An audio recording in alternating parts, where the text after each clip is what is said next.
Buenas tardes and hello, saludos to everybody. Welcome to the PGP podcast. Hey, Josh Tobar, Park Principal of Memorial Pathway Academy in Garland, ISD Garden, USA. I don't know what right before I went on, something was happening with the washing machine. I was screaming, so I'm not in the zone, but I am in the zone right now. Life happens when you're going live right there. Hey, thank you everybody for being here on the show today. Appreciate that. We are part of the Fantastic Four Network. Remember, Fantastic Four Network that always starts on Super Saturday with Coach Hurt at 10 o'clock on Facebook Live at 10:30 with Dr. Houston and Dr. Taylor and El Jefe, Principal Cafele, right here at 10:55 joining us. And we are the Anchor Show for the Fantastic Four on Sunday. Hey, heads up, it's football season, and that's the fact, Jack. So we're going to bump up the show to 5 p.m. starting next week. 5 p.m. I've been posting it on all the promos. 5 p.m., 5 p.m., 5 p.m. So keep that in the back of your mind. Hey, we need you. We need your experience. We need what you bring to the table because you're not alone. It doesn't matter if you're in Maine or you are in Florida. If you're in Alaska or you're in Hawaii or anywhere in the 48, we're all sharing the common situation. Lack of money, we don't need to go into all the toxicity at all. We just need to know that we're in it together. So if you want to be part of the show, please reach out to this lady right here. I don't know if she's in Tanzania. I don't know if she's in some Uzbekistani or any stan. I don't know where she's at or Turkey, but reach out to either one of us. And you know what? Whatever you want to offer to the table, everyone's willing to take it because it's free PD. And we need you to be part of this whole item that's known as public education, the best profession out there, the profession that creates all the other professions. A big A. Give a shout out right now. If you're watching on the call right now, give a shout out right now to your favorite clerk. Right now, who's your favorite clerk? You got to send those flowers while they're still around you. Send those flowers. So I'll be saying it out throughout the show. Who is your favorite clerk out there? Hey, Moreno, what's up with you? What are you doing? Josh, it is Labor Day weekend. So guess what? I'm actually going to take the day off on Monday and I'm going to get some work done around the house. Because God knows this place needs a little bit of painting and a little bit of love because you know what? We're so busy Monday through Friday. And so, you know what? I know Friday is a holiday, but I'm definitely at home. You can tell because of my spiders. So, you know, I'm in Houston, Texas. But no, getting ready for another busy week. And then, I'm heading to Tanzania again in November. It's a private little tour that I'm taking, to, fabulous people that, it's like a little private tour for them, but, gonna go take them and do some great work and see the kids and, bring some goodies back. So I'll be more than happy to share all of the fun stuff that I did over there, but yeah. Awesome. Busy, Thank busy. you. You're a blessing to a lot of people, not only in this area known as Texas, but around the world. So thank you for everything that you do right there. And you know, it's time for our Chinchilagua moment. Chinchilagua. Hey, Carly, do you know what Chinchilagua is? I don't know if it gets up there. I don't know if, Andrea, you've heard me say this before, so you know what Chinchilagua is. Chinchilagua is a Mexican game. Hey, Miguel, do you know if other people, other cultures do Chinchilagua? That's homework for you, brother, because you're around that. So Mexicans, what we do is we get together in big fiestas, and then everyone brings dishes and they keep on feeding like 7 armies. And then the kids go outside, they line up against the wall, and then you yell, Chinchilagua y arriba, boy! And then you jump on top of your grandma, you jump on top of your uncle. Everyone jumps up and it becomes a big human pyramid until someone falls down and breaks their leg.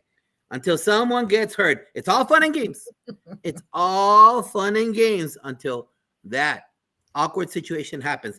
So my Chinchilagua moment today, or my idea is this. Hey, be proactive. We just started. We're starting week 4. I know that East Coast is everyone's about to go into full effect right now. Be proactive with those rocks in your shoes. What do I mean by that? If you know there's that mom, that cheerleading mom, if you know there's that parent, if you know there's that special team member, you know that special team member, you know which one I'm talking about. Be proactive. Kill them with kindness. If you know that there's an axe that they have to grind, be proactive with it. Always be ahead of the situation and always lay the foundation for creating and nurturing that relationship. Because the second that happens, they're going to get you when you're at your weakest. They're gonna get you or start doing the whole complaining, and you don't want to hear it at that moment. So lay those seeds, invest that credit in that credit card with each individual, Mhm. especially if you know there's always going to be subtractions, Right. subtractions, Mhm. subtractions. Be proactive. You already know. And once you know that there's a brand new person that requires that extra attention, that extra TLC, pues hazlo. No te sientas ahí. Don't just sit there. Do it. Create those relationships with others to ensure that you will have a great day, a great week, and a great school year. Moreno, what do you think? Were you looking at my text last night? Because guess what? What you're saying is exactly what happened to a friend of mine who's currently at a school, and that's what she's doing. She's complaining about what, and they know this person. I know this person. I'm like, girlfriend, what do you need to do? You know what to do. So here you are, exactly what you said, as far as providing that, being proactive and talking to that person, because you know what, at the end of the day, it just makes you tired, man. And here we are in the middle of the night doing this texting back and forth, and I finally called her. And so, Josh, you're absolutely right. Why ruin your year? Don't do that. I mean, it's a long year. We're just in August, right? We're going into September, and you know what happens in October, November? We start kind of like, exactly. So, I mean, this is early for this person to be doing this. So, I mean, Right. please, please, please, if you're out there and you're already feeling this, please kind of step back and recharge and have this conversation with them. I mean, it just sometimes le tienes que decir la verdad and you just got to just do it. Right. And then what happens later is that they're gonna live rent free in your brain because you're like, "Ay, ahí viene, here they come. Ay, ay, I know I should have called her. Darn it, I knew I should have called that mom when she smiled at me, saying, Yeah. "Hey, I'm glad everything's okay." Just be proactive. That's the best thing I could tell you. Listen.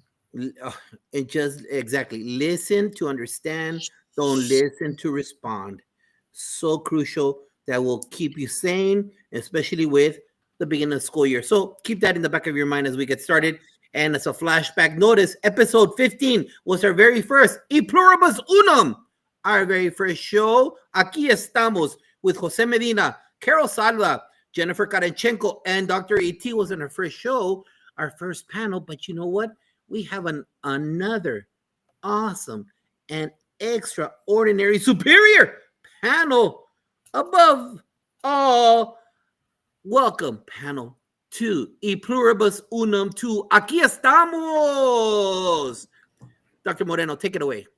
I feel like I'm amongst family because all of you do exactly what I do as well. We work with English language learners, we work with the most vulnerable children in our schools, but we make it work. We do everything that we need to do. And guess what? So I feel like I'm just amongst my extended family. So thank you so much for joining us today on a Sunday, and it's a holiday weekend. So again, thank you guys for being with us today. Before I get started, Miguel, I'm going to start off with you, okay? I want everybody to know, because not everybody knows who we are. I mean, we know because we all run in the same circles. But a lot of people who work with English language learners, who work with students that are going through trauma and going through lots of, they probably don't know who we are, right? Or who you guys are. So, Miguel, let's start off with you. I want you to tell the audience just a brief background on the different roles that you've been in education, and which one was your favorite, because we all have a favorite, and why. Thank you, Dr. Moreno. I'm a former principal, director, and executive director. And as an executive, I would oversee programs in schools. But you know what? The one that I really, really enjoy the most was my principal role, because I Mm. was there with the students, with the teachers, and I had direct influence over really the culture and everything that would happen in the school. So that was the best one. And I think that's when I built the best relationships with the staff, with the students. But I believe the principal role was the best one that prepared me for everything that I did after the principal role. Awesome. And just to let everybody know, where are you calling in from? What part of the world are you in? I'm here in Central Texas, a suburb out of Austin, Pflugerville. So it's one of the suburbs of Austin, Texas. But I'm originally from Laredo, Puro 956. That's Montreal, the Hey. Valley. So And Laredo. tell people, where is the valley? Because there's a lot of people who don't know where the valley Yeah, is well, at. the valley is down in the tip from, South Texas, Brownsville. Laredo, it's not in the valley. Laredo is south of San Antonio, but it is on the 956 area code towards it. It's just south of San Antonio. Then you have the valley, Zapata, Rio Grande City, Mission, McAllen, Harlingen, all the way to Brownsville. So Laredo south, but it's still 956. So it is on the border. It's on the border. And one last thing, Miguel, because I was in Reynosa, Tamaulipas, Mexico this past weekend, right? And I was on the Mexico side when it was dismissal time, right? Can you just let people know? Because I know I'm going to say it, but I mean, just let people know and help me like solidify this. There is a lot of students that live in Mexico and come to school in the United States. Is that correct? That is correct. We do have a lot of students, Dr. Moreno, that, they're US citizens, they live across, and they just happen to commute every day. We do have a lot of them. Of course, we just enroll.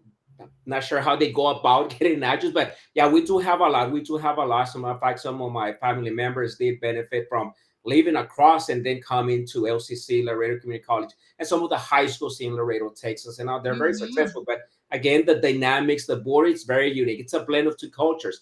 It's the Mexican side, the US side. It's very, very unique and very, very special for us. And we all have those family members down there. And it's very fluid. I mean, there was kids that were 3 years old that were walking across the bridge, right? Because they come to school for early childhood, and then they come to they go back to school, they go back home to Mexico. Yes. So I just wanted people to know that, because a lot of people think, close the border. Well, you can't close the border because people, it's very fluid. So thank you. We're going to talk a little bit more about that because you have a very unique role and understanding about the 956. So we'll talk about that in a minute. Esperanza, how about you, my friend? Give the audience a little brief background, where you're calling from, a little background about kind of who you are, some of the roles, and which one was your favorite. Hi, so I had the privilege of starting as a bilingual ESL paraprofessional way back in 2008, and I became a dual language teacher, got into elementary specialist, secondary specialist, and I have the honor of serving in my first year as an assistant principal. So 2 months in as an assistant principal, and I have to tell you, this is probably my most favorite job currently. It's tough, but I'm loving every moment of it and getting to work, side by side with students who were just like me when I was in high school. Awesome. And real quick, so that people will know, what does Beam President mean? So Beam, I'm in the North Texas area, Dallas-Fort Worth area, regions 10 and 11, and Beam is the Bilingual ESL Education Association of the Metroplex. And so we get to partner and collaborate with all of the districts across region 10 and 11. There's a ton of them all the way across. I serve close to a suburb in Dallas, and I get to collaborate with, Fort Worth, Grand Prairie, Irving, Garland, and then all the ones over here as well, like Roy City and Greenville, like all of them. So it's a big area. Awesome. Thank you so much for sharing. I just wanted people to know, when they see Beam President, like, what does that mean? So thank you again for sharing and letting people know exactly what you do. And that's a big job, being a president of such a large organization. So congrats to you. Carly, how about you, my friend? Tell a little bit, where are you calling from? A little bit about your background, because I know you're all over the place, my friend. I'm calling from the Chicagoland area. And excuse my voice, I'm trying to hold on with every bit I got today. But my background in education, I have exclusively served multilingual students over the years. So I was an EL teacher, English learner teacher, for many years. After that, I was a classroom teacher in a bilingual TBE program, English Spanish, for third grade. And that was so much fun. 8-year-olds and 9-year-olds are just pure magic. After that, I was an instructional coach for 8 campuses from pre-K to 8th grade, which is a big range, but sometimes we have the same conversations in a pre-K classroom that we do in an 8th grade classroom. A lot of hands to self, friends, and those conversations. And I'm currently serving at a nonprofit in Illinois. So we work across the state and beyond, and we partner with schools and districts and organizations. And our whole passion, our whole fire is serving and supporting multilingual learners, families, and programming through the educators and leaders doing the work every day. So every day is a little bit different, but oh my goodness, I don't know if I can hold on to one position more than another. I really love what I do right now because I get to meet so many great people, but I think 3rd grade has a chokehold on my heart. They're just magical kids, magical. I love it. I love it. Thank you. Thank you so much. In 3rd grade, man, that they're still, to me, they're a little bit too much baby for me. I mean, 4th grade to me, I'm kind of tipping over now because I like more of the older group. But man, 3rd grade, that's amazing. And they can steal your heart in a heartbeat. Awesome. Awesome. Thank you so much. Andrea, how about you, my friend? Hey, everybody. My name's Andrea Bittner. I'm an English language learner teacher based out of Philadelphia, PA. And this is my 25th year serving in public education. And I've taught every grade level, K through 12. I've worked as a high school English teacher, a Title I reading specialist in middle and high school, and an EL teacher here in Pennsylvania. So I would say, I'm trying to think, I've worked with all the different grades. Like many of you are saying, they're not that different. You know, I always say like high school kids are just little kids in big bodies, you know, but I would say probably my first year, last year, I got an opportunity to work with multilingual kindergartners. And they are hysterical. I absolutely loved them. I cried when they left to distribute to their community schools. And I'll be screening 30 of them on Monday or Tuesday of this week to kind of see. But yeah, I mean, it's been a lot of fun so far. Andrea, kindergarten. Are you kidding me? I mean, here I am talking about 3rd graders. They're hilarious. Yeah. I'm serving right now grades 1 through 8. So K to 8, I should say. So I see everyone, and then I'll be supporting some teachers at the high school. But it's definitely, you know, we hop groups every 30 minutes, so we just change our thinking. How fun. That is so exciting. Thank you. Thank you for sharing. And last but not least, Selena from Garland. Hello, hello. My name's Selena Welsh. I'm from Garland, Texas, a suburb right out of Dallas. And I have also been wearing all the hats. Spent about 17 years in the classroom, then moved out and started supporting teachers as a specialist, then landed into the position that I am right now as a coordinator. And so I instructionally serve the elementary and secondary teams of Garland ISD. We've got about 20,000 students. So it's a really a wonderful opportunity to be able to take care of such a large group of students, and we have an amazing team of teachers, and I'm able to work with Josh and his newcomer program. So that's a little bit about me. And your favorite? My favorite, you know what? I did love those teaching years. I miss being called Miss. You know, that some people didn't like the word Miss or Mr., but I loved it. It was a term of endearment, and I miss it very much. Yeah, I remember the kids would say when I got my doctorate, they're like, Dr. Miss. Doctor, no, Miss Doctor, Miss Doctor, Miss Doctor. Yeah. It's like, oh my, I'll take it. But yeah, it is a good feeling. Guys, I'm so glad to have you guys here with us today. And I know there's lots and lots of people who's going to need this information because they have so many. Some of them are first time teaching. Some of them have never taught an English language learner in their lives. Some have no clue where to begin. So I'm super excited you guys are here with us today because you guys are going to be dropping those nuggets. I know they are. So thank you again for being with us. And I can't wait to start this conversation, Josh. Well, before we do that, we got to give a shout out to Stacy L. Joy, part of the Fantastic Four family. Thank you for being here. My brother, mi carnal from Chicago, Detroit, Sean Hurt. He's part of the 10 o'clock show. Thank you for being here. We're going to be talking good, Coach Hurt. Shika, my sister, my South Carolina sister. Our Gamecocks are playing right now. Hopefully they beat Virginia Tech. Constance Sherrard will be in 3 weeks, I think. Our MTSS show coming around the corner. Thank you for being here today. I think those are all the shout outs. I think that's everybody right now. So real quick, guys, you don't need to get too elaborate. And when we get into the following questions, like I said before the show, you know what, if you feel that someone else on the panel had already answered something, you know, we don't need to squeeze any more juice out of that lemon. Hey, you know what, Esperanza pretty much covered it up for everybody. No, whatever it might be, whatever the situation and the question might be. But real quick, who or what, Selena, who or what motivated you, young lady, to become an educator? You know, I graduated high school knowing I was going to be a teacher. I was part of that Future Teacher Academy my 12th grade year.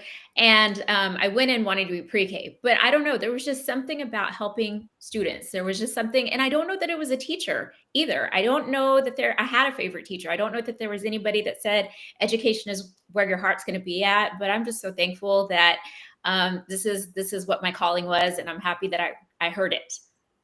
Thank you for sharing that. Esperanza, ¿qué onda?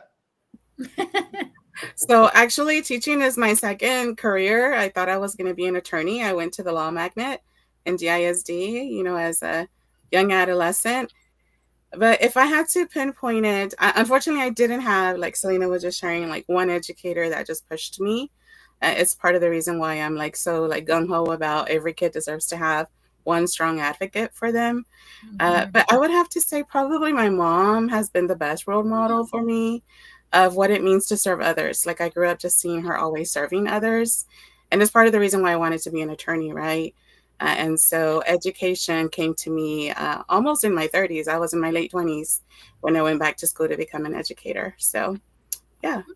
Got it. Awesome. Thank you for sharing that. Carly, what made you, young lady? I think it was a combination of a few things. I think there wasn't ever like one pivotal moment or one pivotal teacher. I think I'm a culmination of all the educators who have raised me over the course of my schooling. But I think I always knew I wanted to be a teacher like Selena.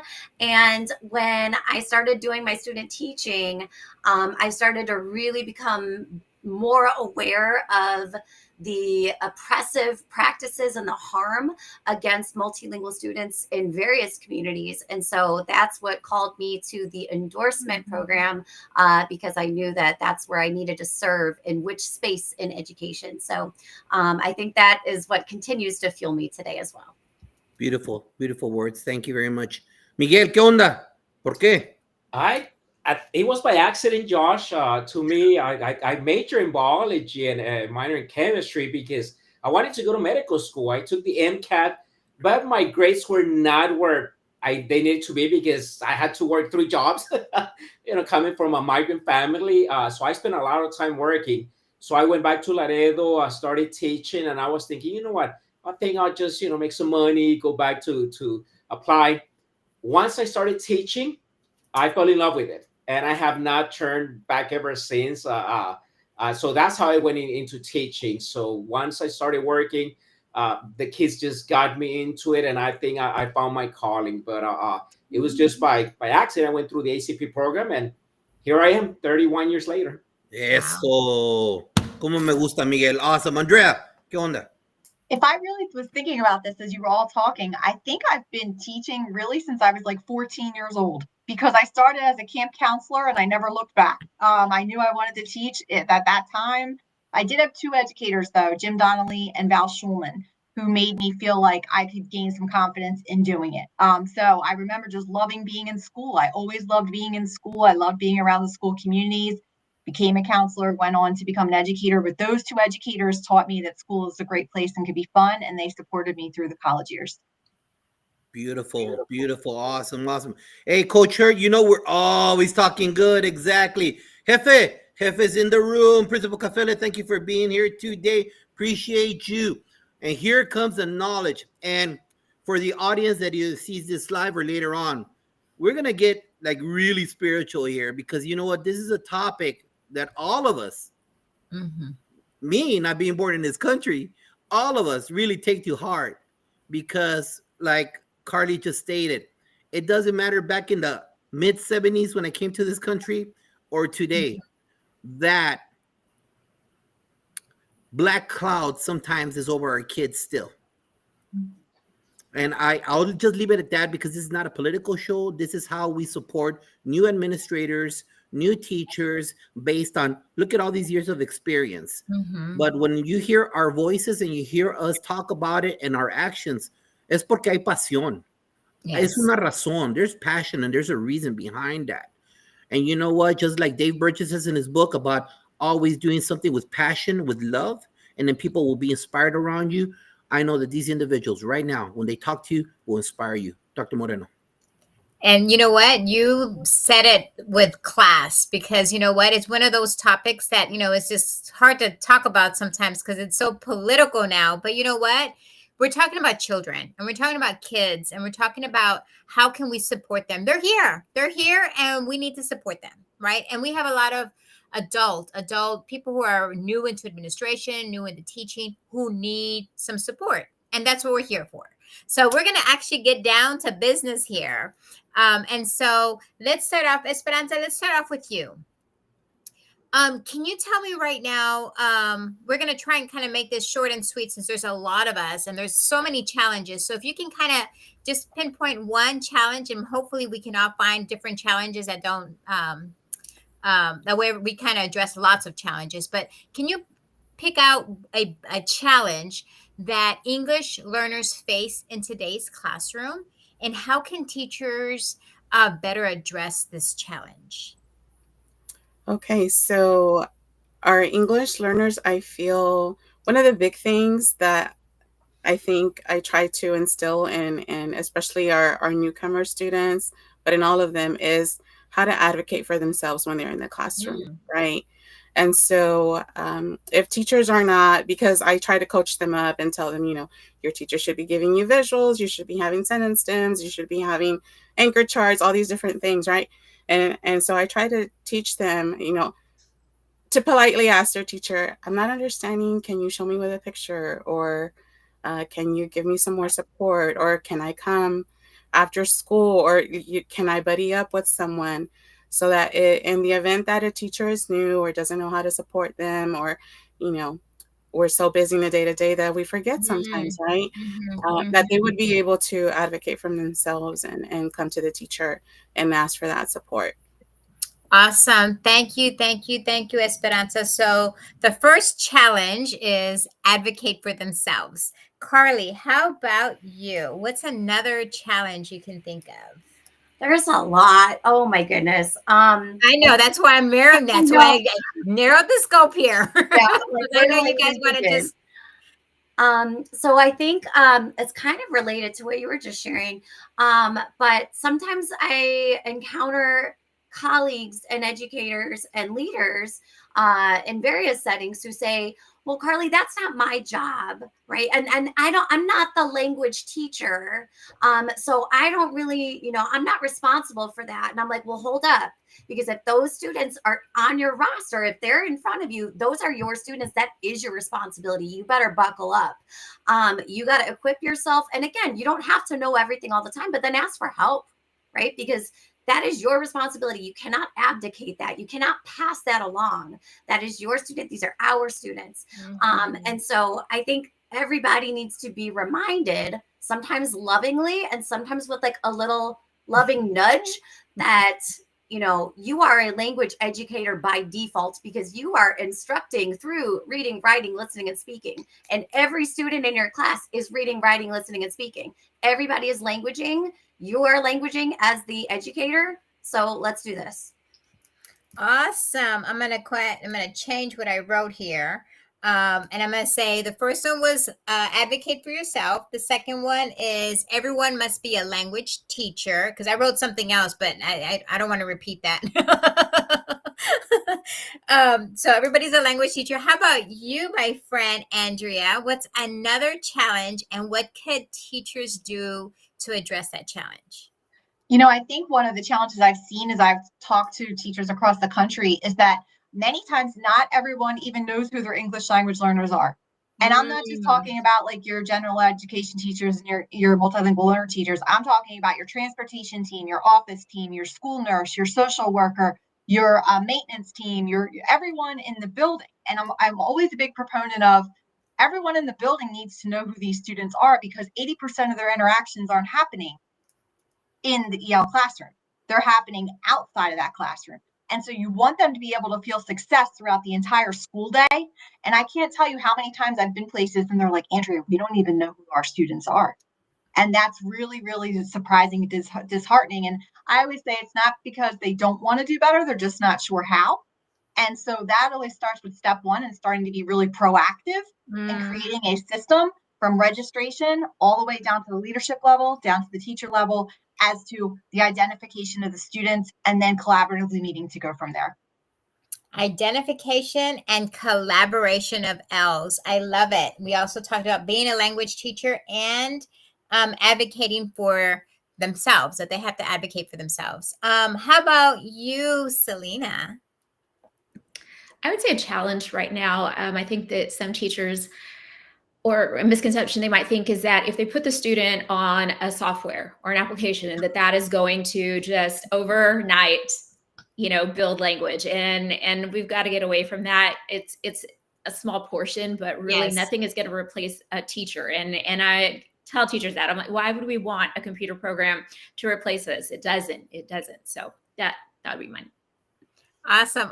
Thank you so much. And you're absolutely right. I've spoken to some kids and they don't even want to touch a computer because it's foreign to them. It's foreign to them. And they said, only the director can touch the computer. And I was like, you're in America now. You have to, let's get on the computer. But you're right. We can't just put them on there and then just forget about them, right? You have to still interact with them and support them because a computer is not going to do it for you. Awesome. Thank you so much, Selena. Miguel, I left the best for last because you're 956, buddy. Yeah, I guess for the challenges that I've seen, at least, from supervising schools, Dr. Moreno and Josh, really, it's just the belonging, the culture piece for our students. Walking into schools, where the population is overwhelmingly Hispanic. You go in there and the culture, it's not relevant to students. So students have to see relevancy in order for them to be engaged and in order for them to be there. Now, one of the things that again, research is showing, one of the number one factors when students do not engage, it's the fact that they feel that they don't belong and that no one is listening. So with that comes training, supporting our teachers, our schools with massive training on practices that are relevant to our students. From what I see now, of course, I see it here, but not so much in the border where all the students are Hispanic. Yeah. But I do see it here in Central Texas, that gap, and that is affecting our students. But again, it's not the teacher; it's really the culture that's being built by the leaders of the school or by the leaders of the district. Awesome. And, just to recap, and so everybody, if you're just now tuning in, we talked about belonging, relevance, culture. We talked about not putting them on a computer and expecting, miracles to happen, because that doesn't work either. We talked about identification of our kids. We talked about every teacher needs to be a language teacher. And then, of course, advocating for themselves, and our kids don't know how to do that, including non-Ls, because they don't even advocate for themselves either. So I think that's a skill that all of our kids need to learn. And you know what? Thank you so much for sharing some of the challenges and how teachers can support others and support themselves, right? Because there are challenges that we all face. And you know what, Miguel? I think that it's not just our team members in the classroom, but to you, administrator, you, my friend, you're the one that sets the tone. Todd Whitaker says, when the principal sneezes, the school gets a cold. So what are you doing, administrator, to ensure that those EL kids, EB, I don't know, we are alphabet soup. I don't know if I'm an EL, an EB, an ELL, NL or MLO. I don't know what the hell I am anymore. But you know what? You know what I'm talking about. You, administrator, what are you doing to create a climate and a culture to where all means all? You know what? It took me. I asked one of my kids that speak Dari, tell me how you say, how are you doing? And he told me, and he would correct me like close to 150 times, and it wasn't thinking. I have a Latin base, right? There's no way Dari gets in this big fat head of mine. But I kept trying it and trying it. Now, I'm carrying little conversations in Pashto. I'm carrying little conversations, little greetings in Arabic. In all the language, I have 9 languages right now. And I do everything to make sure just the basic to role model with our team members, because I don't want to hear them say, well, I don't know that language. Well, neither do I. But I got to role model it. And I got to set it to where it makes the kid feel comfortable and the adult comfortable to try and connect with those babies out there. Because like we all said, and we already spent, and I spent 3 3 semesters on brain research books, because we all know that those babies are fight or flight. And so it's very important that we role model this as an administrator in the chair and the sub chairs, that you role model those expectations, because that's really what you want to do. So now, to the panel real quick, again, this is just a basic for that teacher that's alt-cert. It's for that teacher, brand new assistant principal that came from elementary and it went up to high school and is dealing with this. We have so many different changes. So can you please, let's start off with Andrea. There's so many strategies out there. There's so many strategies. Give one that you've seen that's effective to help that new team member or long-term sub. Or long-term subs. I'm still short 2 teachers. I'm short 2. Yes, ma'am. So you see, what is one strategy they could use to differentiate when they're in the classroom? Because at our campus, I've got a kid from Central African Republic, from Afghanistan, from Vietnam, and the different regions of Central and South America learning mitosis. Mhm. That ain't easy, baby. That ain't easy. All right. So, Andrea, give one strategy. I think that one strategy you could use is, first of all, finding out if your student is literate in their first language and if they prefer to use that literacy through pieces of the lesson. I had a front row seat to that this year. I had a student from China who speaks Mandarin. I got to co-teach in an ELA class, and all year long, we were putting accommodations into his lessons. One of them, at times, was that we would put the translation side by side. Other times, he needed an audio. Other times, he needed an assessment tweak. I could go on, but the first one I would say is find out if they're literate in their first language. Is it something they prefer to be supported with at times? And if they are, you could put it side by side or provide an audio for them. Facts. Very true. Selena. I'm going to go with visuals. Just a visual helps students be able to build that context too. And it might be something that they're able to transfer for their language, their home language. And once they see it, then they're able to internalize it and bring meaning to the words or the new vocabulary that they're being introduced to, or concepts. Let's peel the onion back a little bit, Selena. Okay. Visuals. Be specific. What do you mean by visuals? Be specific. Well, if you were talking about, tell me that science topic again. Mitosis. Mitosis. Okay. So for mitosis, we're going to break it down. We're going to talk about, this is what we're talking about. This is mitosis. And this is mitosis.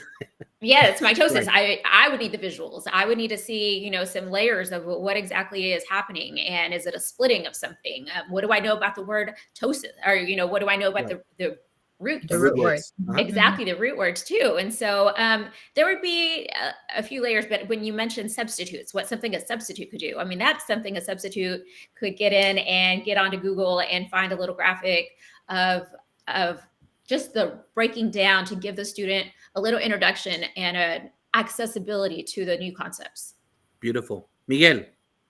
I think going back to, what Andrew was saying, going back, Josh, and doing a lot of visuals now. I come from, of course, one of the things that I really focused on was on training the teachers on CB-like practices. We used to call them shelter instruction before, but just doing lots of cues. But one of the things that Andrew mentioned was you have to know the students' L1. You have to know the first language, because we can spend a lot of time just trying to get them, and they already know the content in their language. So once we do that, it's just a matter of transfer the knowledge into the English. It becomes very, very easy to do that transfer of students. If we know where they're at, instead of wasting time with a lot of other things that we don't know. And I think that's one of the things that Andrea mentioned, and also adding to what Selena was saying, lots of visuals. But for me as a program director, lots of training to our staff in content-based language or literacy instruction. Awesome. It's so true. The whole PD is crucial. Effective PD, effective. Carly, talk to me. Oh man, there's so many. Okay, so I'll name one, and then I'm gonna go a little deeper. I won't go long, but I'll go a little deeper. So sometimes we talk about like the importance of stems and frames, sentence stems and frames for oral language, for written language, all of that. And I will say yes, and there's a crappy way to do it, and there's a really effective way to do it. And I will tell you, just full transparency, I did it really badly for a really long time until a colleague very lovingly told me this isn't really working. I would have like kind of the same stems and frames that I would use across everything. And she's like, it's not really effective if you always ask the students to say like, I noticed that, I wonder that. And so I made some shifts and I started to say, okay, really, how can I make these stems and frames more effective and not only be a scaffold, but like a stretcher, a linguistic stretcher for everybody in the classroom? So instead of saying like, I was surprised when, no, we're not saying that. We're saying I was bewildered upon realizing. And I had all of my 8 and 9-year-olds walking around the school as the bilingual kids in the class in the school. And they were walking around saying, oh, that bewildered me. And all of their monolingual peers were saying, that surprised me. And we were like, no, we were bewildered though. And then if we take a look at stems and frames and designing those, let's embed content vocabulary words so that every student, regardless of proficiency level, whether they're a newcomer or an exited EL or a never EL or a higher proficiency student, everybody's held accountable to that word. So maybe the word is quotient. The newcomer can point and say, this is the quotient. Done. Beautiful. But they said it.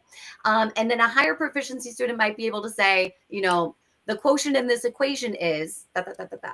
And then a higher proficiency or like a never EL might say like, you know, I have come to the conclusion that the quotient in this equation is, and if we present those stems and frames with the most complex one at the top, because what do we know about kids? They always pick the one that they see first on the screen. If we present everybody with that most complex, that really linguistically stretched out stem or frame, we're serving everybody and we're maximizing languaging for everybody. Love it. Love it. Esperanza, ¿qué onda? It's a fact to follow. She gave it all.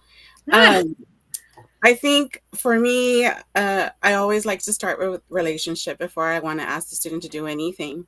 Before I even think about differentiating, do I know the kid? Does the kid know me?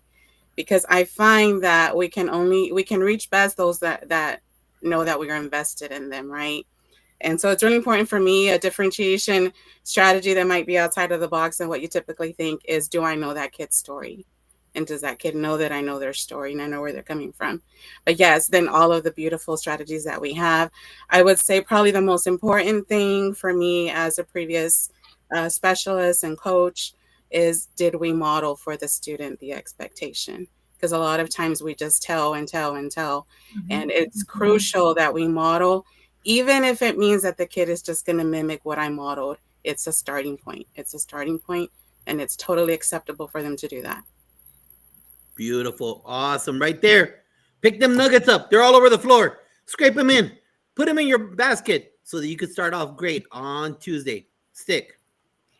Guys, I am so excited about we're just now getting to the meat of this. So I'm super excited. So if you are online right now, I want everybody to like and share the show, because all of these folks on our panel today are dropping some, I won't even say little nuggets. There's some gems in here. So super excited. Thank you, guys. Like and share it. Please tell your friends. And I encourage everybody to also tell other people to come and join the show, right? Kind of listen to what we have to say, because there's so much knowledge here. And I'm super excited. Again, like I said at the beginning of the show, I'm amongst family. So I'm super happy that you guys are here. And again, like and share the show so that others can see what you guys are sharing. Guys, I know Dot Makira just put out a little note out there because she's interested about AI. And that's kind of the big thing right now. So I'm going to start off with you, Carly. Can you share, how has technology impacted the way English is taught? And what tools or resources are out there that you find are most effective? And again, as Dot, AI is this big thing right now. So if you can throw a little bit of AI in there, if you're going to show up a resource, but if you're going to talk about AI, that's even what most people are interested about. There are so many really amazing tools out there. I also know there's a lot of bias in AI too. Mm-hmm. So it's always a blend. It's always a balance, right? I think one of my favorite ways to utilize AI, aside from like translation, and that's a whole separate conversation. I feel like that could be a full hour just alone. But the way that we can play with language, we can get very creative with AI tools for our students. There is an educator I follow, and I'm forgetting her name off the top of my head, but she does Gen Z secondary history lessons. So she languages about her content area through a Gen Z like languaging style. And so I love that because sometimes we tell students that like social languaging isn't as valuable as academic languaging. And that is so problematic because both, all of our languaging is super valuable. Not one is superior to the other. So I love that if we were to take like a side-by-side moment of like, here's like the Gen Z way to say it, and here's what our textbook says, and put that side by side so all kids have that like entry ramp into the content. I think that's beautiful. And I'm not Gen Z. I think I'm a millennial, or I relate more to boomers because I like their music. But so I don't have that languaging style. So I can use AI. And something I do in trainings is like, if I say we're studying the water cycle in second grade, I'll type in a thing to Google Gemini and I'll say like, tell me write a paragraph about the water cycle, include the word precipitation, condensation, evaporation, water runoff, whatever. And then I say, but language like Kim Kardashian would. And I hit the button and then we all go. And it's just so funny. So again, just using AI to just get a quick little other way to language. It's also linguistically affirming for our students, and it's very engaging. Yes, exactly. Especially when you can talk like them, right? Because it's important to be able to, again, build those relationships with our kids. And you're right, it's a different language. So social language is important, just as important as our academic language. And so I'm glad you mentioned that. Andrea, how about you? What can you contribute as far as technology? Because I know you're all about technology. I hear you on your podcast all the time, on your social media. Yeah, I mean, technology is not going away, right? Mm-hmm. And so AI is here. I'm seeing it in my own daughter, who's a freshman at Penn State University, and how it's affecting her learning heading in at the higher ed level. But I think that it's important that we start to teach our students how to use it, how to be skeptical of it, how to be critically thinking about it, and teachers too, right? It's like a new tool for us. So there's a couple that I've seen.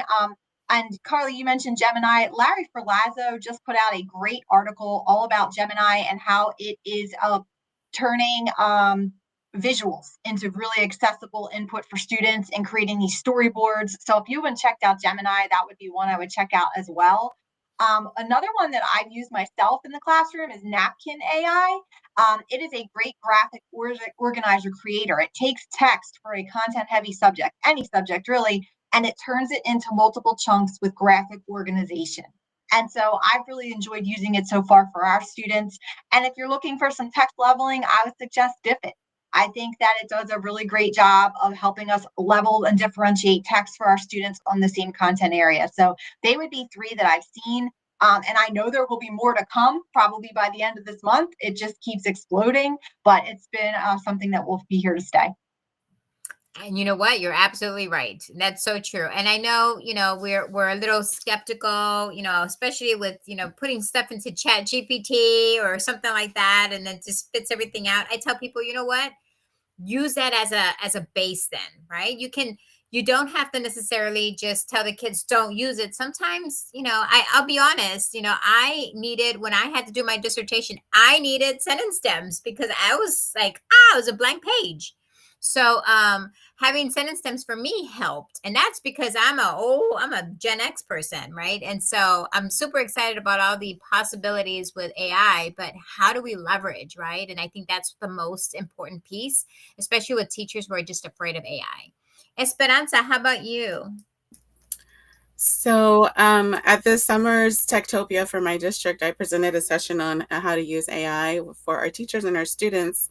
And there's so many different tools out there, like they come out faster than you can even start to learn one, right?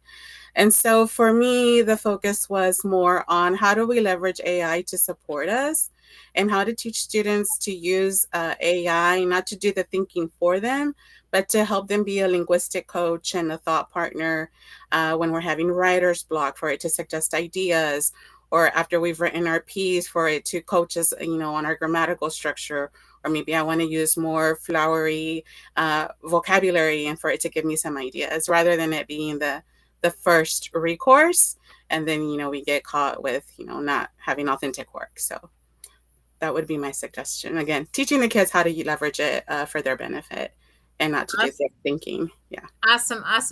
Thank you. How about you, Selena? I'm thinking of a conversation I had last week with some teachers who mentioned that their students are pulling responses from AI, and that's generating such advanced high responses. And they're, these are newcomers. And I think, well, if our students are already figuring out how to use AI, that's clever already on their, let's meet them where they're at. And so if they're ready for that, then let's talk about it and say, okay, so this was the AI response you gave me. Now I love it. Now show me how you do it, and saying is that your exemplar? Okay, great. Now I want to see how you can do this, and really, kind of take the training wheels off of them. So if they're willing to use it and say that that's their amazing answer, then I also tell the teachers, we need to tell our students, you are doing such an amazing job. I think you're ready for the next level. You might not be ready. You might not need to be at this in this setting anymore. I think you're ready for Gen Ed.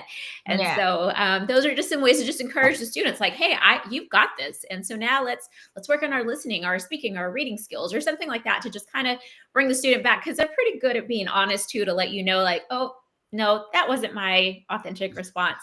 So that's just coming from a secondary mind. Yeah, of course, because they're quick, they're slick too. Yes.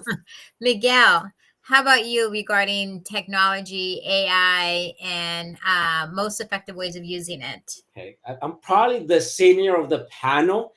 I was in college when barely the first internet back in 88, 90, the first emails. My first email was Hola Mundo to a colleague. I was in a coding class. And again, so I was there. It's not going away. I think, Andrea, you mentioned this. It's not going away. Yeah. And I was also a teacher when YouTube and all those educational videos came about, and we tried to suppress it as a district. Well, guess what? It did not work. AI is the same thing. They're building centers throughout Texas, everywhere. It's how we use it. And I love the way, I'm not sure who it was, Esperanza or Carly, using it to get the students to begin with sentence stems. Again, start with exemplars and see what's a perfect paraphrase will look like for students to follow. Now, one of the things as a program director, when we work with teachers, PD, and get them the best programs, I would always look the ones that have the best AI integrated and the ones that would respond immediately. So you do have excellent programs that help students or EB students, because of the way it was written and how much investment the company goes into the AI component. So that's something that I would look at. And of course, I'm talking from a director, principal, executive director role. Look out for those things, because not all programs are developed the same, because AI, it is a little bit biased. It is biased. It is not. When I give you the exact, depends who read it. So again, those are the things that we have to be careful with. I went to a conference and this is what they said.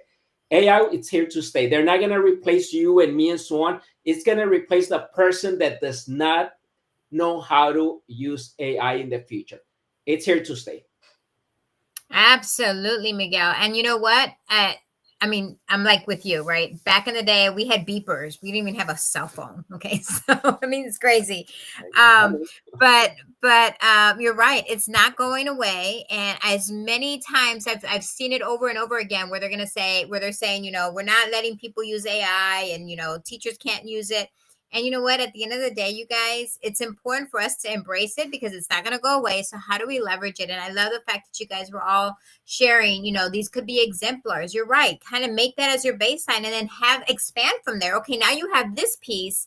Now, how do you kind of move it to the next level? So at least they have somewhere to start with, and then they can kind of move from that level. So thank you so much. And I want everybody out there to understand that, again, we can't just put it under the rug and say it's not there, because it's here to stay. You see it. I think Andrea said there's some today and there's going to be more tomorrow, right? There's going to be a new program tomorrow, because it's not going away.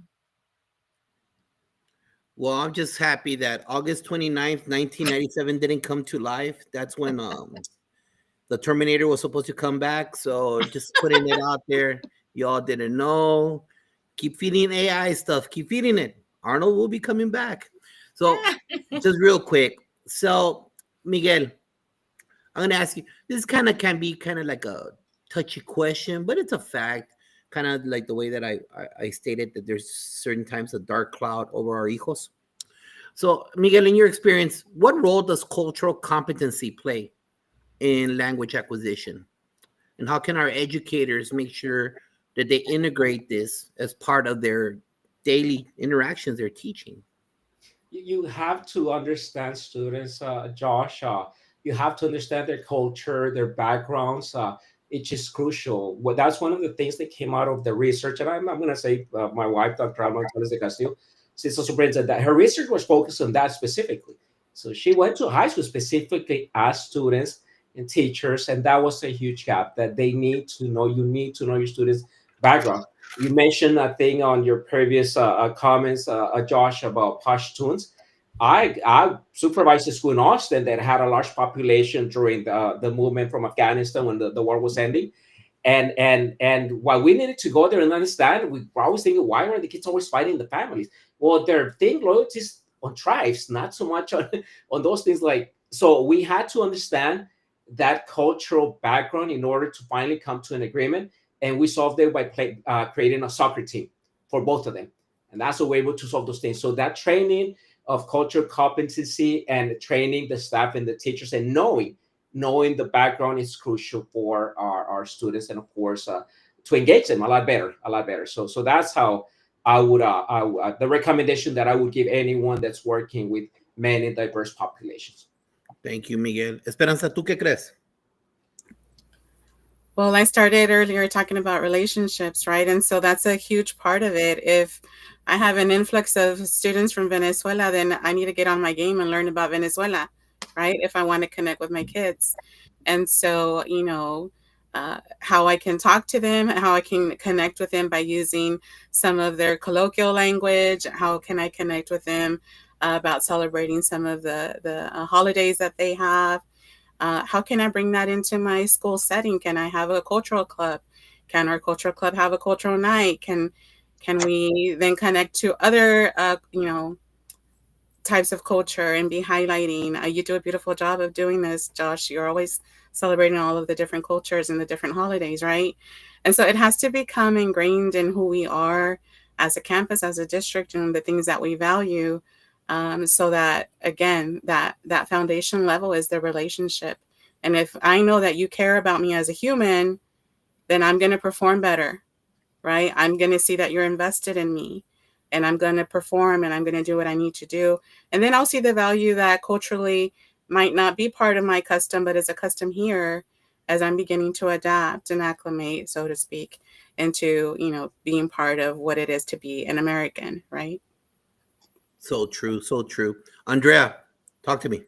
I think that one of the ways we've seen success in achieving that in our district is bringing back kids who are just on the path a little bit ahead of the students that are right behind them, because they value what those students who are being successful have to say.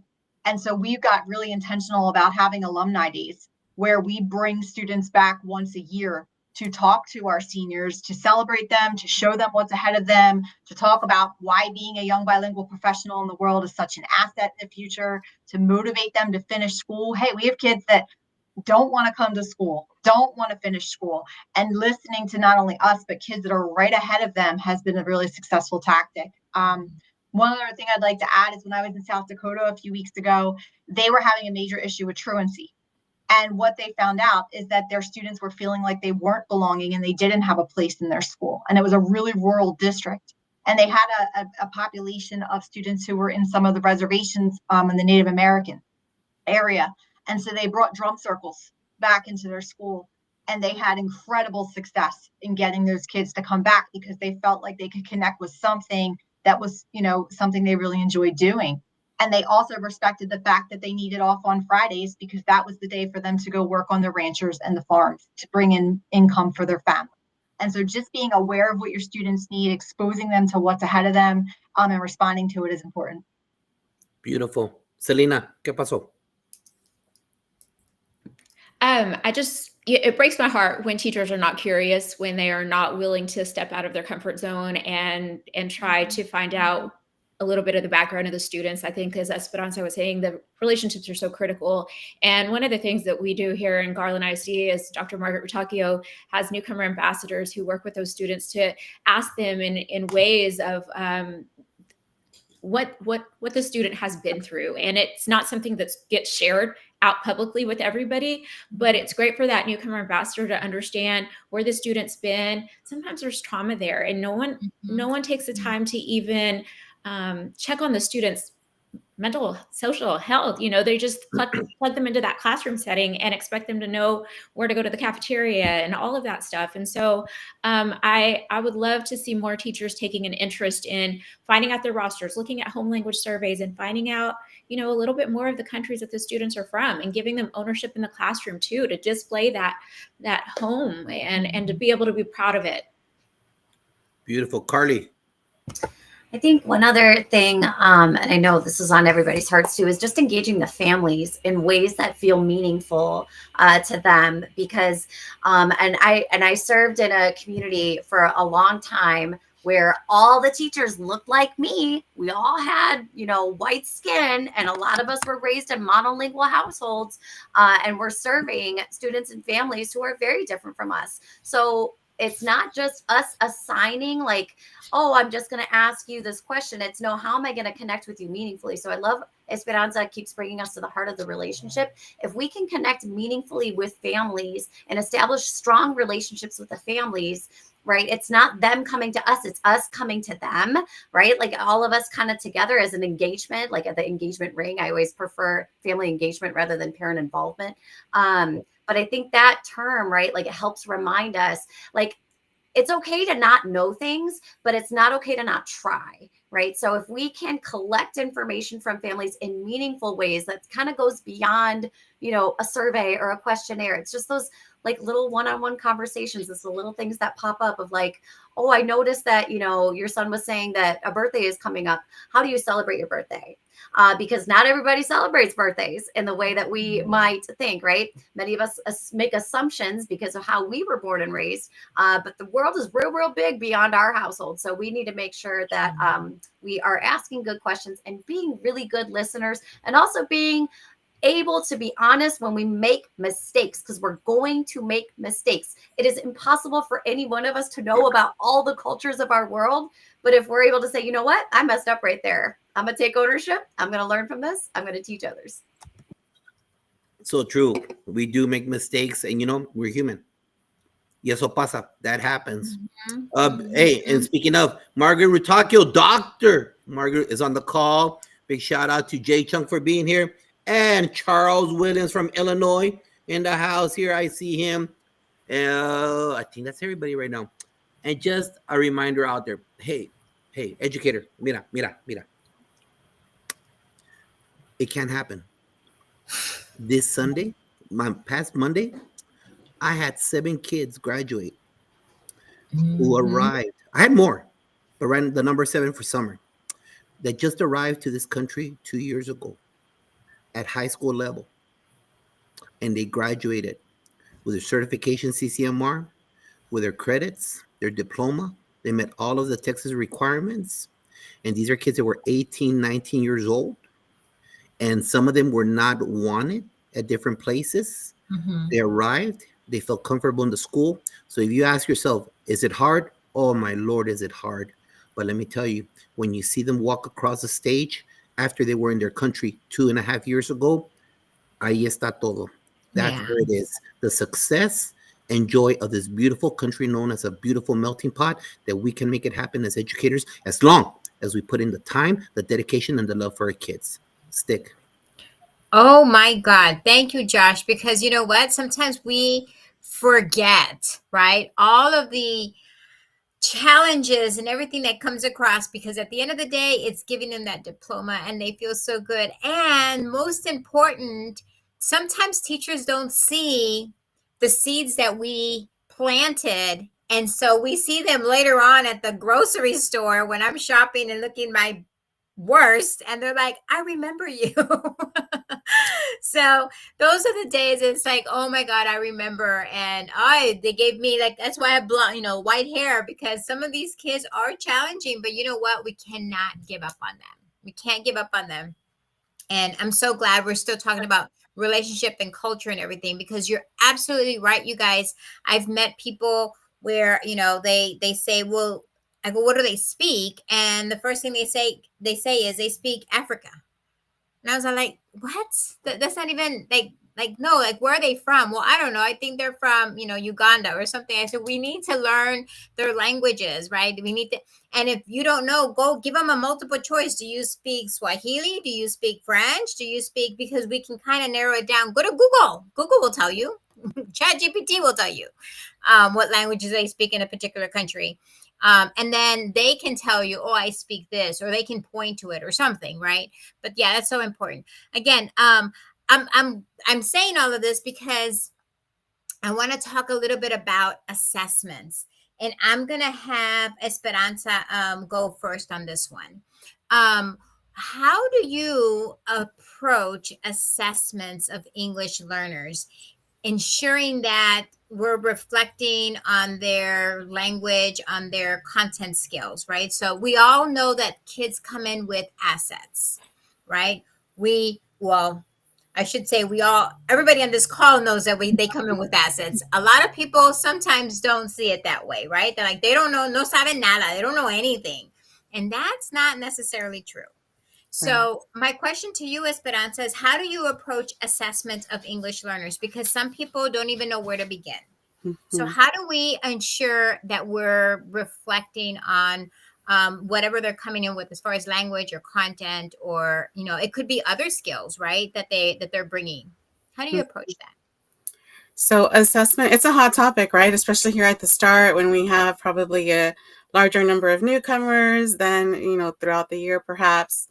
And the thing about, I just answered this question the other day this week because it was progress reporting time, right? And so how do you assess a student that doesn't know a lick of English, right?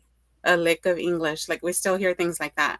And so the thing about assessment is we have permission to assess our students differently, right? If they're not there linguistically, you do not have to give them the same paper or online test as all the other students, right?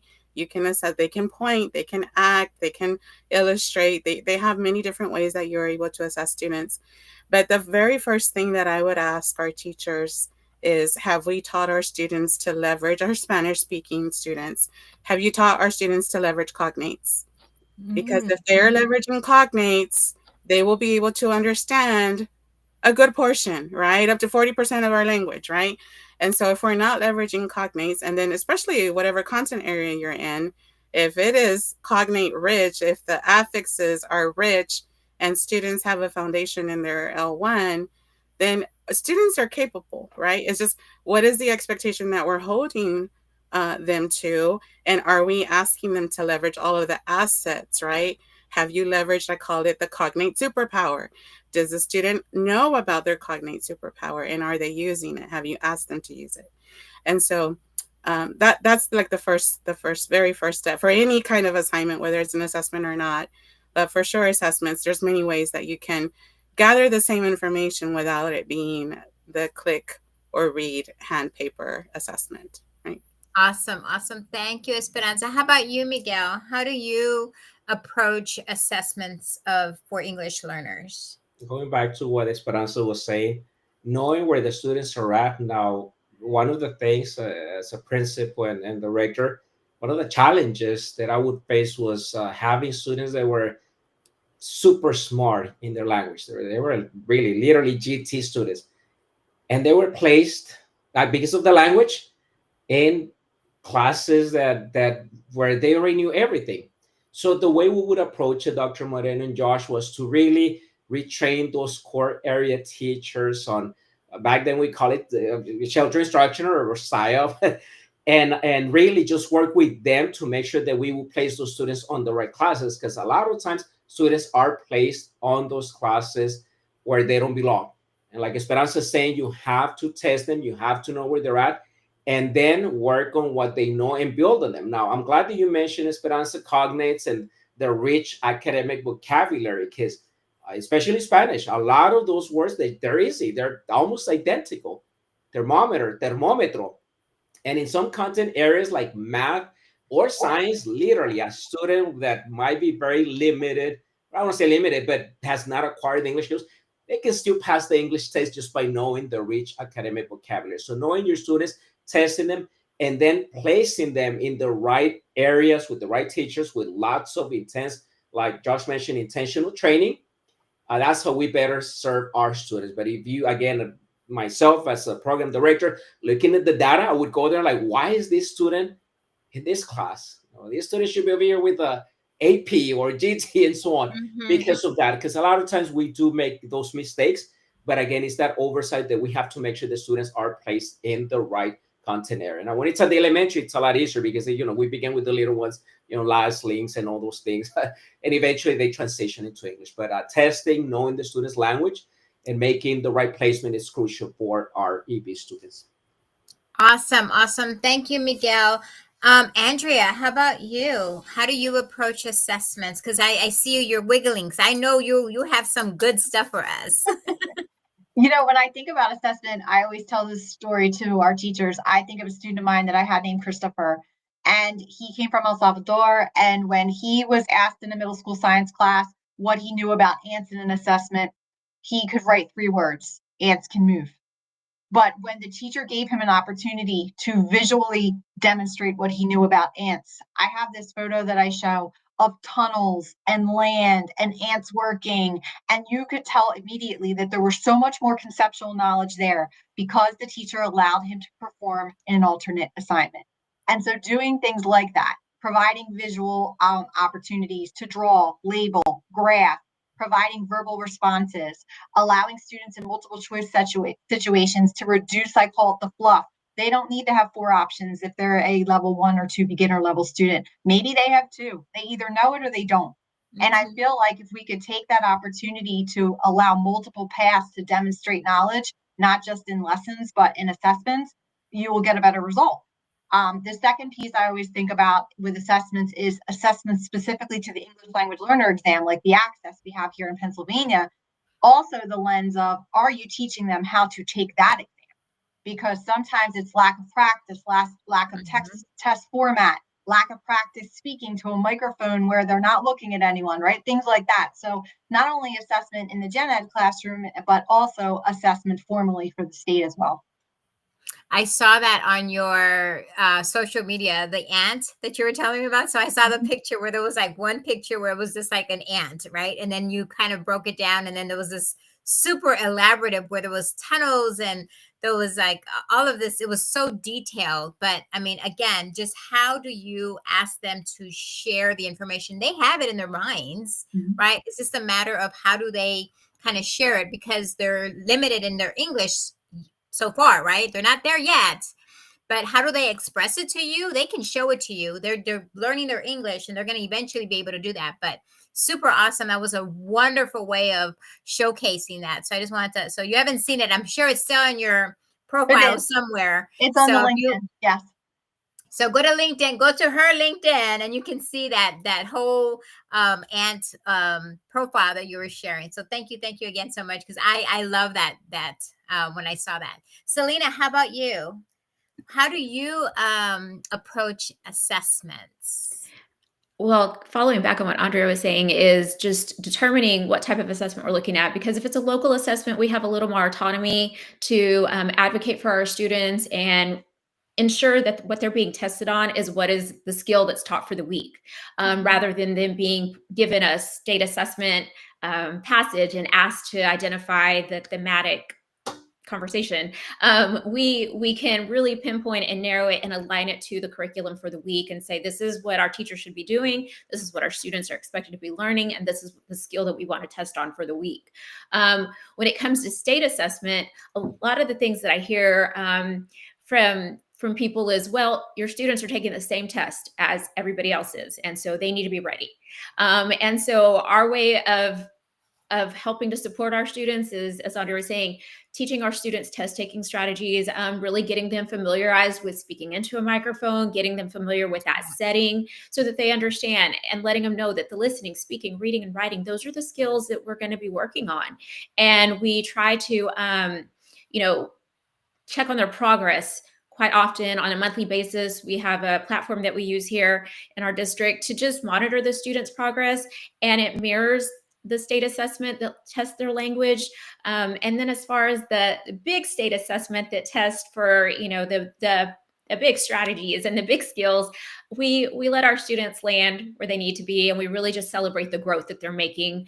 But we try to just honor the students and help support our teachers to make it where they're not going home and stressed and feeling like, oh man, how I'm never going to get 98 percentile meets and approaches and all that stuff. We try to get our teachers to focus on the language assessment first. Awesome. Thank you. And Carly, how do you, my friend in Chicago area, how do you approach assessments? This is such a big topic, but I appreciate, Selena, what you just said about like focusing on growth, right? We really want to make sure that our students and also all the educators are not just focusing, hyperfixating on a score, but rather growth, right? That's really paramount. When I think about assessment, when I'm thinking about like formative, summative assessment at the instructional level, our assessments should really mirror and reflect what's happening instructionally, right? So if we are providing multiple entry ramps and multiple modalities in our instruction, that should absolutely come through in our assessment. Like number one, easy peasy. Like, I feel like that's a low hanging fruit. We can all do that. I think another thing, I remember being asked all the time when I was an EL teacher, back in the day, people would say like, oh, Carly, we got this science test coming up on Friday. Can you modify this test? And that was always just like the norm. It became like a practice that everyone just kind of passed down and we all just inherited it, until I was like, well, hold up. What's the purpose of this? Are we just modifying it just because we think the kids can't do it? Because maybe that's not what we should, that's a problematic mindset. So we had to kind of unpack that a little bit. And so if I'm thinking about, during instruction, if I am not like handing my students pre-made tools that I made on my planning time, I don't have time to do that, right? If I am co-creating tools and scaffolds and tool banks throughout the course of the unit, with my students, again, not in isolation, with my students, number one, that's a stronger scaffold. Number two, it destigmatizes the support because it's available to everybody. But then number three, when it's time for that assessment, I don't have to modify anything, right? I can just supplement with that co-constructed tool that students are using as a resource all the time. Now, I know I can't do this for every assessment all the time. However, we really want to make sure that our assessment is reflective of high quality instruction. Correct. And if our high quality instruction isn't there, then we need to go back a step. And I love, so Sarah Saeed is a colleague of mine here in Illinois, and she always says, we don't want to water down, we want to scaffold up. And so I always appreciate that about her, because we really need to make sure that we keep the standard high. The standard doesn't change. It's the communication, the expression of knowledge is what we need to, find those entry ramps for. Awesome. I'm super excited that you guys all share different. They're all, every single one of you were different. Different ways of how you approach assessments. And I was kind of reaching back over here because I picked up a book. This is a book I'm helping and supporting a school in Tanzania. And so they take a state assessment too, right? Believe it or not. And so I'm supporting a primary school over there. But one of the things that I remember when I was a principal, I created this assessment to figure out where are my students here in America as far as math is concerned. And so an assessment that kind of helped find out what are those gaps in math so that our teachers can then target those gaps so that they can kind of reach that algebra 2 level. And so that's also another good way of doing approaching assessments, is especially math. Math is kind of, I tell people math is sort of universal. The universalness is in the addition, subtraction, multiplication. Numbers look different in different languages, right? So we need to talk about numeracy, which is another topic. But I tell people, it's important for us that we can look at math. I opened up, this is a book from Tanzania, And math is no different, right? I mean, they're still having to do perimeter and area and everything else. And so it's important for us to kind of, again, figure out where our kids are so that we can then build them up from there. So excited that you guys all shared some really cool knowledge on that, and definitely important to assess where our kids are. And someone said, Constance said, we should all be working on reading, writing, listening, and speaking. And you know what? You're absolutely right. All our kids need that. And 3 quick things. Number 1, hey, Iowa, hey, Nebraska, hey, Maine. They're our kids, not your kids. And number 2, don't dumb them down. It's the sin of low expectations. Don't do, ay, mijito no puede. Oh, he can't die. Pobrecito. It's No, the no. pobrecito syndrome. Let me give you a word search and coloring while everybody else is doing grade level stuff. Can you stop insulting those kids? Just because they're not verbal in your academic language doesn't mean they're not smart. They're brilliant and they're probably L1, but did you take time to figure that out instead of giving them a word search or a color something? And number 3, these are strategies for all kids. 504, SPED, everything that was dropped is just best practice. Some people don't like using that word. I do. These are great strategies, but it all starts with what Esperanza just said, making sure that you connect with a kid. And if you connect with him, then you'll find out him or her, their brilliance. And from there, you scaffold up. Stop treating them as they can't. Set the bar high and they will. I just told you. Kids arrived from another country 2 years ago and they just graduated on Monday at the regular standard as everybody else in the state of Texas. Cubole. And without promoting right now, if you have any kind of classroom issues, Kevin Curtis has a great book. I don't get paid for none of this. I am very poor. I'm an educator. But you know what? They're my fellow friends, and I got to promote it. Superintendent Glenn Robbins has 2 great books. If you want to know the dark side of education, how people put obstacles in your way, it does happen a lot right here. And if you're a leader, before that cheerleading mom gets to you, the calm and the chaos, the stoic way of leadership. Jimmy Costa's brand new book, awesome job. Sean Kane, I'll be presenting at the National Fundamental 5 conference in a couple of weeks. And if you get bored, Barbara Bray has 23 educators. And there's this one guy that wrote the very last chapter. They saved the best for last on that. And we're about to finish off panel real quick. So through your experience, and I'm going to start off with you, Carly. You've been around the country presenting at different places.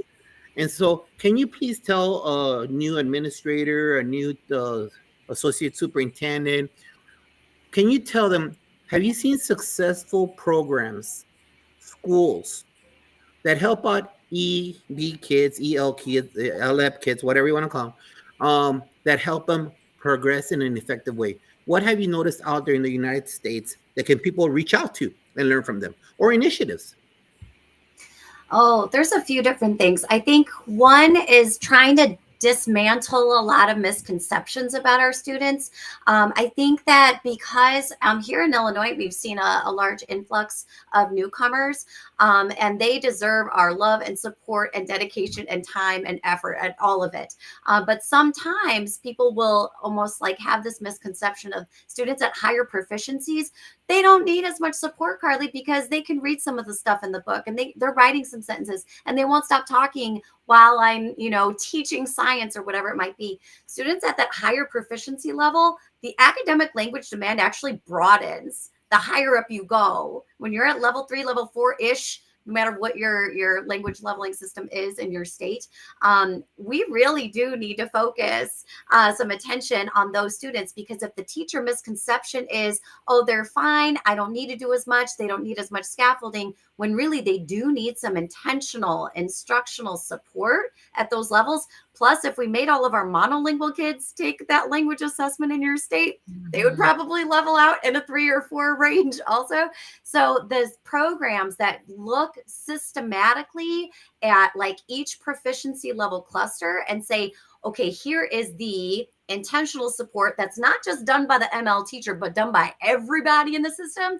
That's what really supports like the linguistic growth and also the sense of belonging and the sense of, you know, here I am and everybody is here for all of us. I think, yeah. Do you have a name of one that if I'm a new assistant principal and I'm in charge of the EB kids on my campus that I could reach out to? A person? No, yeah, like one of those programs that you discussed. Oh goodness. Let me think on it. I'll come back to you. I'll come back to you. Thank you. Andrea, is there a program, a school, an initiative out there that you've seen that's been successful? Yes, I think it's really important for school leadership to make sure their EL teachers have curriculums that they're getting to use to instruct their students. I can't tell you how many times I've met with teachers on Zoom who are really upset because they're building the plane as they're flying it every year, all year long, with no curriculum in sight. So really prioritizing the opportunity for your teachers to play a role in selecting that curriculum, seeing where the needs of your students are. There are lots of programs out there that could fill that, but every other subject tends to get a curriculum that teachers are allowed to use. And for some reason in ours, it is not happening everywhere. Do you know of a curriculum that can help someone in Des Moines, Iowa? I don't know. Yeah, I mean, there's so many out there. Vista Higher Learning is one that has a pretty great curriculum, and that's the one my district uses. National Geo has one, Equipping ELLs. I mean, there are tons of them out there, and it's growing every year because of the need. So I would definitely start to explore. Beautiful. Thank you for sharing. Because right now, you know, you're a new AP, and you're in charge of that department, and you're like, where can I reach out to? What can I? This is where we drop the actual information. Miguel, what have you seen presenting at different states, a school, an initiative, a program that's created effective support? I have always said, Josh and Dr. Moreno, the best program is a well-supported teacher. The teacher is your best program. There's no program that will help you. When it comes to curriculum, one of the things working in Laredo ISD and in United, and the best teachers that I see along the board is that they do their own curriculum. Of course, they follow the TICS in Texas. They bring the summer teachers and they work on it, and they just do a viable research-based curriculum with resources, the links that teachers can use. And the best schools also, once you have them, because there's no perfect curriculum, you get them into the school, and then your best teachers within your plannings, they start filling in, you know, some of the holes that might be needing, and they start working on it. So that would be the best curriculum. But like Andrea said, we do have companies out there that will work with them. Solution Tree would be one of them that I've worked with that would help us build. But again, it is not perfect. They go in there, look at the curriculum that we're working on, and help us make it better. But your best persons within a school, it's the people, the teachers, your ELA teachers, your bilingual teachers, to make it better. And I have always said the best persons, the best program, it's the teacher, a well-supported teacher that can create the viable curriculum for our students. So within the district, create the curriculum and then learn from each other, right? Like doing instructional rounds in there. Perfect. Yes. Perfect. Selena, school, program, something. Well, one of the best schools I've seen is Memorial Pathway Academy, and I'm not just biased because it is Garland ISD, but Josh, you know how it is. You know your students are so welcome there, and they don't want to leave when it hits December, and they're so well equipped and ready to transition to a gen ed setting. They're saying, but no, I love it here. And I also think that it's important. One of the things that Mr. Tovar worked really hard last year at doing was inviting campus principals from the traditional campuses to come out to MPA and see what it's like. Because also, when students are enrolling, there's just sometimes we see pushback from the traditional campuses saying, oh, well, we can't serve them. Only MPA can do that. That says a lot, you know, that says that they know that there's some magic happening at MPA, but we also want them to know that they can create that same support system within their own campuses. They've got rockstar teachers too, you know, and so, but when they're shutting it down and they're saying, nope, Josh, you're the only one that can help support these students. We've got to do better so that they understand, you know, you can you're going to have to take on our students too, because Josh is going to be at capacity. And there are times that happens where he can no longer accept our newcomer students. And it's so hard for some campuses to accept that. And they're like, no, it's a disservice to have them here at our traditional campus. They've got to go to Josh. So we've got to do better at building capacity within our campuses too, so that they feel empowered to take on those students and meet their needs as well. Ahí te mando $20. Gracias. Ah! Esperanza, close us off. Okay, so I would say probably this would be an initiative. One of the, and we kind of touched on it a little bit earlier, is teachers having the mindset that they are a language teacher in addition to a math, a science, a history, what have you. So an initiative that we did in our district last year was called #LanguageFocused. And so really, I feel that initiative of us having a focus, not just on the content, but on the language as well.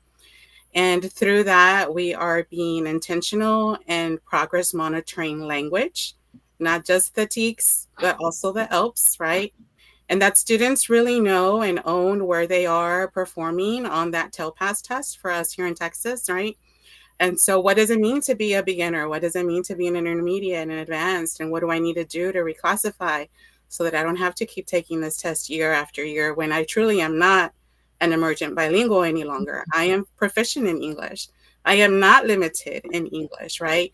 And getting kids to believe in themselves and, really overcoming this fear that they have of speaking into the microphone, right? And so if I am language focused, then February TELPAS season is not the very first time in the entire year that my student has had to record themselves speaking, right? I've been intentional and I've been giving my students ample opportunities to not just listen to themselves speaking, but giving each other feedback on how they spoke well and where they can improve and things like this. So definitely, it would be an initiative where we are focused on language and we are linguistically progress monitoring our students just as much as we progress monitor for STAR and all the other things that they take. And who could be a contact person for your district for that, in case they want to reach out and learn about that? That would be me. I could be I'm technically not in the multilingual programs department any longer, right? 2 months into my new gig, but I'm happy to support anyone. I'm easy to find. My name is kind of unique, so you can find me pretty easily. We'll share that at the very end. Thank you, Esperanza. Mm-hmm. Stick. Okay, guys, last question. We've been on this already for an hour and a half. I can't believe it's been this long because it doesn't even feel that long. But real fast, I'm going to actually have Andrea start us off. Just real quick, what advice would you give to a teacher who's working with ELs and is feeling overwhelmed? Just real quickly. Make sure that you touch base with your EL teacher. Touch base with your EL teacher. Awesome. Selena. Agreed. Find out who is in charge of the accommodations. Find out how many years in U.S. the student has been here. Find out what their successes were last year. If they were a previous student in the U.S., find out what they're great at, and build them up on that capacity that they already have. I love that. That's awesome. Awesome. Great advice. Esperanza. Yeah, use those resources. Contact your, emergent bilingual specialist, your coach, and get them to support you. You don't have to know it all. Get together, learn it, and day by day, we get better. Yeah, quit being overwhelmed. There's so many people around you, right? Awesome. Miguel. Know your students, contact your coordinators, your program director. Help, Miguel, send me a coordinator. There's help. You're not alone. We're here to support you and help you. Awesome. Carly, finish us out before the lightning round and the Échale Ganas questions. Help them make a few friends. They don't have to know everybody's name, but help them make a few friends. Those first initial days of them starting, help them make friends. Focus on that.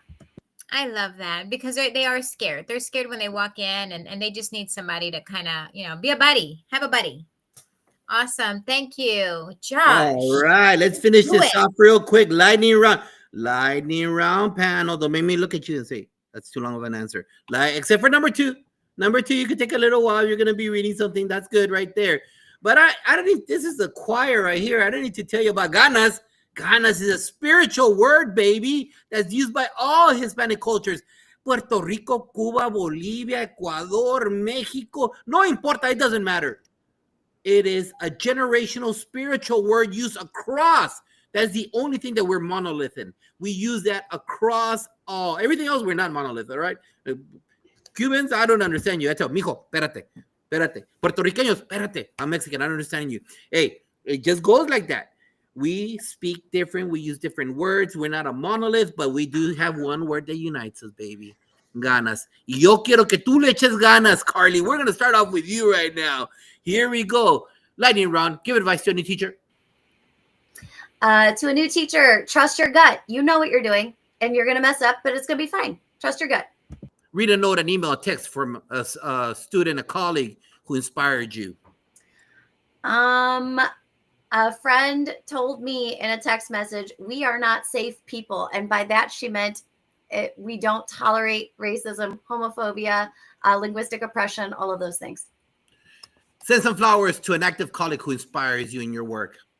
Dr. Darina Sackman Evua. She is a hero guru. # believe. I love her. Name one person the audience should follow on social media. Dr. Denise Furlong. She is an amazing educator, author, speaker extraordinaire. Love her. What is your favorite action movie from the 80s, 90s, or the zeros? Speed with Keanu Reeves. There you go. Super Bowl or World Cup? Why? Super Bowl because snacks. What is the best fast food franchise, ma'am? And what do you order? Portillo's because I'm a Chicago girl and I just get a cheeseburger. Who is number one? Prince, the Beatles, or Led Zeppelin? Led Zeppelin. How can people get a hold of you? I am on Instagram at Education Barbie. I am on Twitter and TikTok at Mrs. Spina's Class. Thank you. Selena, here we go. Give advice to a new teacher. Find a mentor, and it doesn't have to be the one that you're assigned to. Read a note, an email, text from a student, parent that inspired you. What we do makes a difference, and we are appreciated and celebrated. Another reason why I love MLP. Send some flowers to an active colleague who inspires your work. In your work. Dr. Margaret Ritacchio. Agreed. Name one person the audience should follow on social media. Larry Ferlazzo. What is your favorite action movie from the 80s, 90s, or zeros? Die Hard. Super Bowl or World Cup? Super Bowl. Why? Why? Again, snacks, and it's winter. All right. What is your favorite fast food franchise, and what do you order? A Whataburger. I'm a vegetarian, so grilled cheese, but it's really good. Who is number one? Prince, the Beatles, or Led Zeppelin? Prince. How can people get a hold of you? I've got my district email, xrwelsh@garlandisd.net. Andrea Bittner, give advice to any teacher. Surround yourself with people who are ahead of you so you can learn from them. Read a note, an email, text from a student or teacher, someone that inspired you. 18 years ago, I had this note from a student. I keep it on my wall. And the last line says, I hope you'll continue to get me through school so I can live a successful life here in America. I bought you this necklace and I keep it hanging on my wall. So, yeah. Woo! Send some flowers to an active colleague who inspires you in your work. Christine Spellacy. She's a colleague of mine doing great work. Name one person people should follow on social media. Valentina Gonzalez. What is your favorite action movie from the 80s, 90s, or zeros? Ghost. Action movie. I know, but I just love that movie. All right. Super Bowl or the World Cup? Why? Well, Super Bowl. We're Philly. We were the champions last year. I don't need to know that from a Washington fan base here. What is the best fast food franchise, and what do you order? Chick-fil-A chicken sandwich. Who's number one? Prince, the Beatles, or Led Zeppelin? Prince. How can people get a hold of you? You can find me on LinkedIn, the website, AndreaBittnerBooks.com, or on Instagram at Andrea Bittner Books. Miguel, listo, ahí vamos. I'm ready. Give advice to a new teacher. You're not alone. Read a note, an email, a text from a colleague, a teacher, a student that inspired you. Yeah, from a former teacher, Mr. Castillo, thank you for giving me the opportunity when no one believed in me. Now I am a senior leader with a major cyber company. Nice. Send some flowers to an active colleague who inspires you in your work. Dr. Montserrat Garibay, former U.S. Secretary of Education. She took me inside the White House. Whee! Name one person's audience should follow on social media. My amazing and talented transformation leader, my wife, Dr. Ana Gonzalez de Castillo, on LinkedIn. Nice. What is your favorite action movie from the 80s? Terminator. You better watch it. Huh? Keep putting stuff in your AI stuff. All right, here we go. Super Bowl or World Cup? World Cup, La Pasión, El Tricolor. Yeah, Viva Mexico. What is the best fast food franchise and what do you order? Whataburger #1. Who is number one? Prince, the Beatles, or Led Zeppelin? 80s person, Prince. Nice. And how can people get a hold of you? At Miguel Migrant on Twitter, on LinkedIn, and my website, miguelmigrant.com. Esperanza, new assistant principal. Here we go. Finish us off nice and fast. Give advice to any teacher. Take care of your mental health. You can't pour from an empty cup. Read a note, an email, a text from a student, a teacher, someone that inspired you. My old school BFF teacher friend sent me a note recently telling me she is extremely proud of me for persevering and finally getting that administrator job. Send some flowers to an active colleague who inspires you in your work. Not to be mushy, but I would have to send them to you, Tovar. I told you inspired me. I got to visit your campus, and that was the push I needed to get me into the administrator world. I got to see what it looks like when it's done right, and I just aspire to be like you when I grow up. Oh, I'll send you $25 right now. All right, here we go. Oh. Name one person the audience should follow on social media. Ton Hune, he's great. He has books and podcasts, and he's just amazing, and he brings all of the amazing educators in the multilingual world to you. What is your favorite action movie from the 80s, the 90s, or the zeros? The Matrix. Yeah, we better be watching that one too. Mm-hmm. Super Bowl or World Cup? Super Bowl, halftime shows. What's the best fast food burger franchise and what do you order?